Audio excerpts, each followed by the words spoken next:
Je sais que vous me filmez sans me le dire. Internet est un système d'interconnexion de machines et constitue un réseau informatique mondial, utilisant un ensemble standardisé de protocoles de transfert de données. Bonjour. Alors naturellement, cette vidéo est une réponse à Macouille, donc à Jean-Mimi du 59. Alors je vais essayer d'être clair, net, précis et le plus rapide possible. Et surtout, je vais essayer de pas trop m'emporter, car il commence à m'égonfler sérieusement, cette espèce de gros empaffé. Alors toi, Mimi Macouille, toi mon gros porcinet, tu t'es permis quelques petites familiarités sur ma gueule dans une de tes vidéos. Ça va, t'étais pas trop foulé?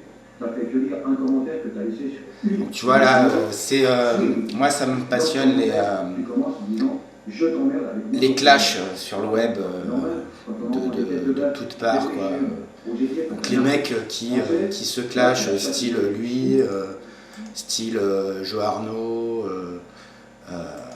c'est assez fou, quoi, ce côté, moi j'appelle ça l'extime, quoi. C'est des gens qui sont à la fois dans leur intimité et en même temps complètement diffusés, multidiffusés et multivus, parce que non seulement ils sont vus au premier degré, mais ils sont vus jusqu'au 10e degré, tellement c'est surréaliste. Je m'appelle Jean-Pierre Roland, c'était pour vous expliquer sur les femmes.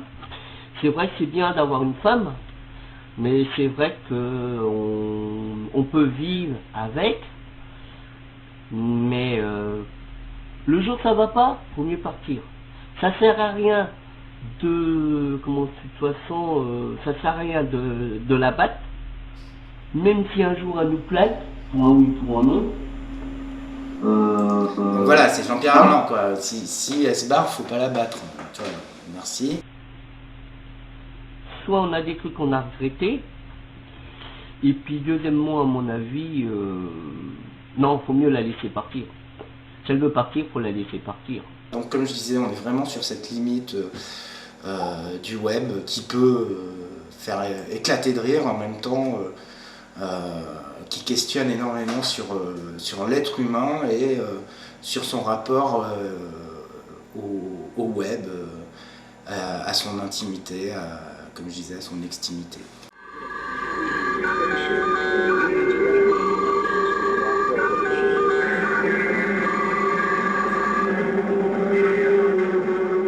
L'expérience du web, c'est vraiment une expérience qu'on fait seul derrière sa machine.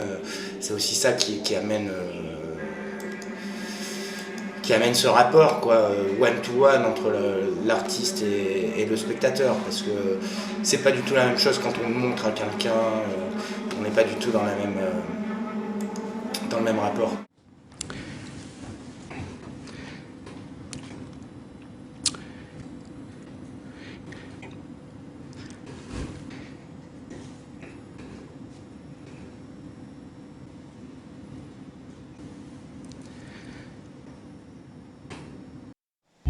Donc un autre truc qui m'intéresse pas mal sur le web, c'est tout ce qui est, encore une fois, on touche à l'intime, extime, donc tout ce qui est webcam. Et donc je lance la vidéo et je t'en parle après.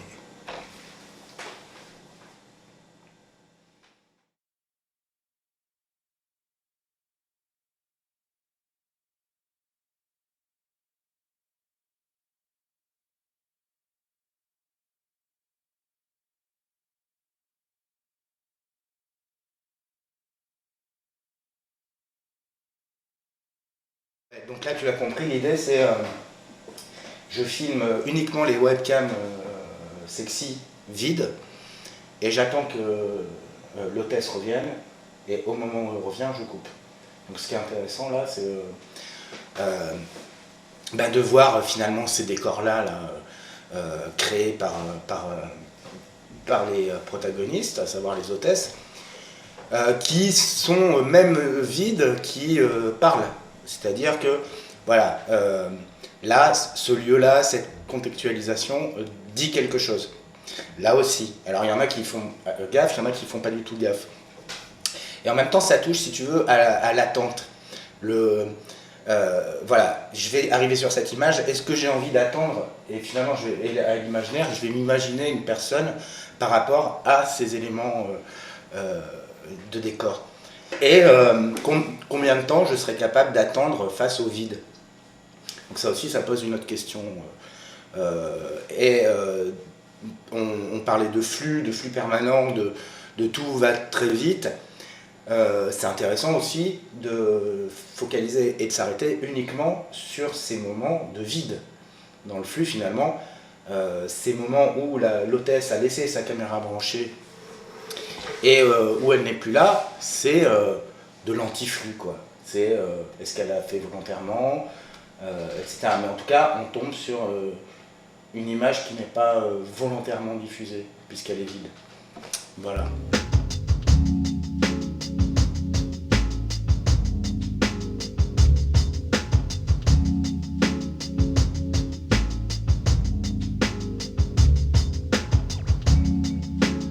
L'idée, c'est qu'il y a énormément d'artistes numériques, aujourd'hui, essayer de trouver un schéma économique viable pour ces artistes-là. Réfléchir également à comment conserver ces œuvres d'art numérique, conserver sur une longue durée. Donc voilà, c'est des questionnements actuels. Trouver un schéma économique et trouver un schéma de conservation. Après, il y a des réflexions sur la monstration de l'œuvre aujourd'hui, de l'œuvre du web, doit-elle rester sur le web, peut-elle sortir du web, etc. etc.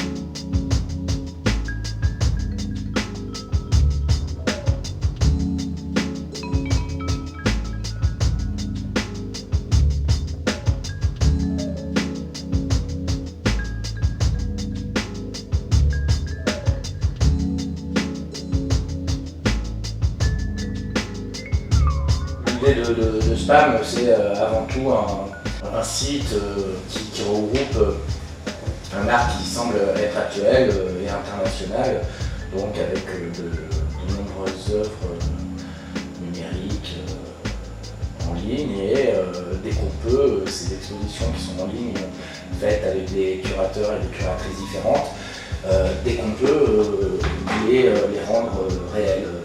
Donc les exposer dans des galeries ou sur des écrans, voilà, etc.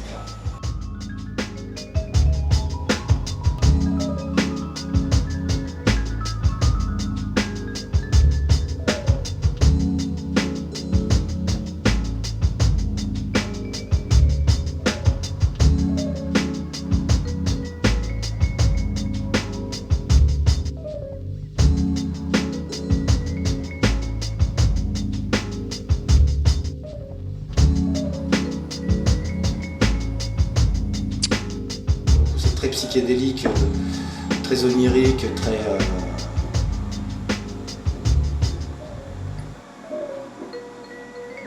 expérimental.